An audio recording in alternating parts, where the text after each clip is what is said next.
A gunman has killed 12 people, including a police officer, at a country music event in California. Authorities say former Marine Ian David Long opened fire on the dance floor at the bar near Los Angeles before shooting himself.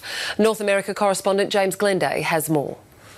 We know the gunman, 28-year-old Ian David Long, a former Marine who had served in Afghanistan, walked up to this venue, which was packed with college or university students.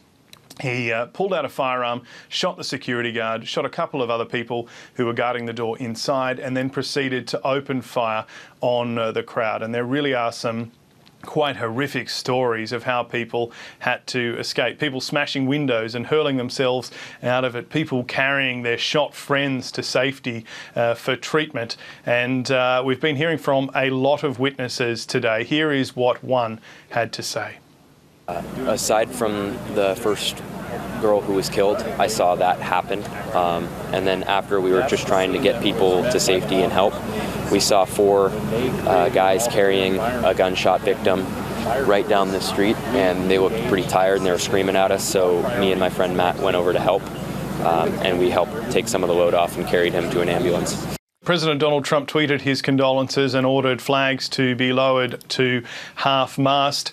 We've heard a little bit from some of the state legislators in California as well. One of them criticised Washington, saying that it was completely unacceptable that gun laws are still in this situation. He said that you can't go anywhere anymore. You can't go to a nightclub. You can't go to a synagogue, a reference to one of the last big mass shootings here.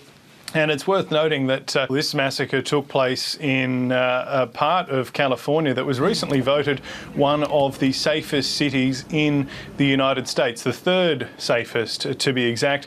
This month is only 8 or 9 days old now, and yet there have been 6 incidents across the United States where multiple people have been shot. This is the most deadly. We know a little bit more about the gunman as well. We know that he may have had PTSD. He'd been visited by officers in April this year, and one of the sergeants, Sheriff Jeff Dean, who was overseeing this case, spoke to the media about why they think this man may have done this.